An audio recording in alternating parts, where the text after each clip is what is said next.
When I started Turkish program, I had many friends. I was in front for you, you know me on screen, but behind there were many people supporting me for different issues. One of them I am going to introduce you. Professor Dr. Caner Acikada is one of the well-known, maybe the best leading sports scientists in Turkey. Professor Dr. Caner Acikada was born in Cyprus in 1951. He finished the Gazi University Education Institute, and then he started his career as academician. He got his PhD in 1990 in Marmara University, then associated professor degree in 1992, and he became a full professor in 1998. And what is our policy with Mr. Acikada? We think that we are sure about this, and I'm sure you will be sure about this in the future. You will believe in me, like always. If chess is a sport, there is no discussion for us that it's a sport. We have to fulfill all responsibilities of being a sport. For this perspective, I want to invite Mr.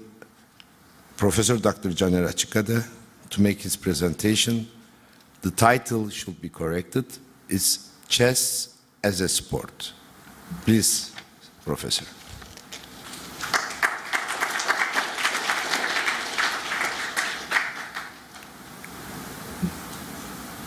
Thank you for the nice words. I first like to thank to the organizing committee, our President Ali Nihat Yazıcı, giving me this opportunity to share some of my ideas about chess. I'm not a chess person, but I like chess. So I have some ideas to share in that respect. I'll have my stopwatch on. Before I go on with my presentation, I wish you a good time in Istanbul. I hope you enjoy your presence and success in the Olympiad. Well, as it's been announced, chess is a sport, and I try to share some of my thoughts as present and future perspectives from chess point of view. I'd like to share these ideas under 4 subheadings as chess as a sport, how it comes, aims and objectives of chess, coaching education, and last but not least, chess and future considerations. First of all, as we all know, there is an Olympic motto, Citius, Altius, Fortius, or faster, higher, stronger. This was a desire for man to excel himself, to discover himself in many ways. And he created, let's say, some sports, some events where he can excel himself in endurance, speed, strength, agility, rhythm, technical, tactical events, and in some cognitive events, such as chess. And this was a desire of man, it always has been, and it's going to be the desire even in the future to find out about himself. Putting this in a simple way, what does actually sport do? Sport, in a way, it's a process and development in sport and sport culture. It simply means developing the human being, learning skills, which is useful, not only to play that sport, but in many other ways for life. Communication, intellectual development, self-evaluation, character, individual development, etc. And this process of sport, in a way, it's been influenced by the country's own sociocultural state, Again, in every country there are some influencing institutions such as family, school, federations, etc. And these all contribute to one country's sport behavior in a way. If you further this thought, these ideas, we end up having recreational and performance-oriented sports. Again, sport, if we define sport, we have school sports, recreational sports, and performance sports. Again, if we subdivide this, in schools we have educational program, and within the PE, physical education classes, we have sports, and extra school hours, we again have some sports. And there we have performance sports, amateur and professional, and of course, all interlinked somehow. And everything, as you see, starting in school actually. And from educational point of view, this is important to notice. And sport, as an institution, it provides some form of life learning skills, but it's more than that. And as you can see, it's, as I said, influenced by each country's sociocultural state, and again, influencing institutions, and it is a medium of education and cultural process. So sports, it's not simply a sport, it's more than that. Having said that, where does chess comes into this? Chess, in 1991, recognized as a sport by IOC. Since then, we've been doing some progression. But of course, we are very much stuck with our cultural and traditional ways. And chess is one of those things. Very much stuck to our cultural and traditional way. But we have to treat it as a sport. Is it a sport?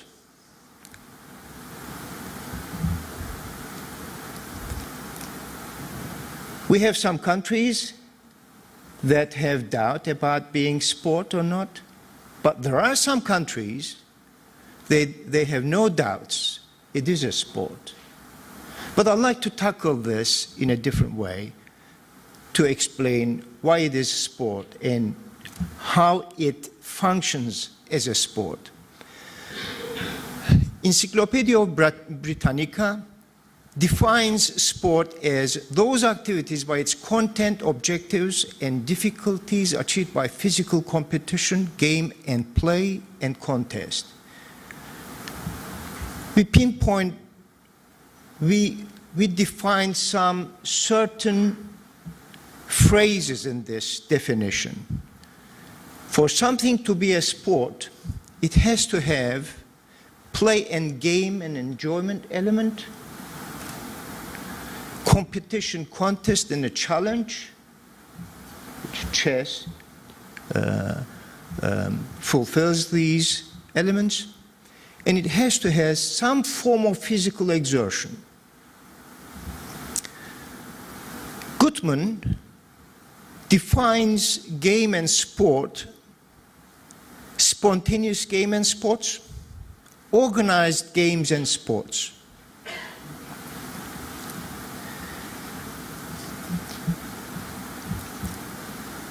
And by further defining, it goes on saying spontaneous game and sports, non-competitive games and sports, and for organized game and sports, it goes further defining competitive games and sports with mentally oriented games and sports, physically oriented games and sports. And I think in this context, we can well define chess as a sport mentally oriented. Having said that, sport has got physical, social, emotional, cognitive, and health elements in it. And chess, in this respect, of course, less so with physical and health, perhaps, but more so with sociological or social, my apologies, social, emotional, and cognitive elements. If we further try to define chess, endurance, speed, strength, agility with classic type of sports, of course we have a bit of luck in that sense, but technical, tactical wise and cognitive wise, we are well oriented towards those. But a bit later, I'll come to the rest of it too. Chess, if we talk about performance in chess, we have to define performance. And it has to have physical cognitive training. And in that respect, thinking about the chess competition lasting for several hours, several days, one after another, you have to have some postural musculature which has some form of very specific strength, endurance, to resist several days lasting, several hours, even up to 6-7 hours lasting competition. And we know biologically that if you train some form of training good enough for chess, biologically you produce growth hormone, which causes different reactions in the body, which can create more cognitive elements. We are better skilled cognitive-wise.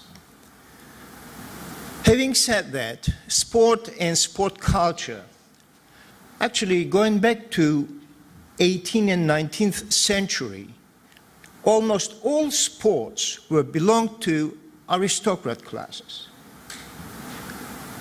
But from aristocrat classes moving into working class, we have three very important events in the history of human beings. Three important events. The first one was Jean-Jacques Rousseau's novel, Emile, by which he announced that sport was an ideal activity for the development of man. So everybody should practice, not only the aristocrat classes, but also the working class. So this was a very important announcement. The second one, of course, in those days, people didn't have any spare hours. And James Watt invented the steam machine, steam engine, and then there was an industrial revolution, and people started working certain hours, which meant they had some spare time to spare and do some recreational things, and then they could take up sport like aristocrat classes. And the third thing was the French Revolution, which changed all our thoughts and not almost, but partly demolished the class situation. So we were able to take up some of the habits, some of the sporting events like aristocrat members. Again, major change has happened in 20th century, especially the first half, the midsection of the 20th century. We faced with a huge changes. And these changes has taken place in economical wise, socio-cultural wise, because of the improvement in science and technology, especially in 50s, 60s, space research and etc. We learn more than ever about human being.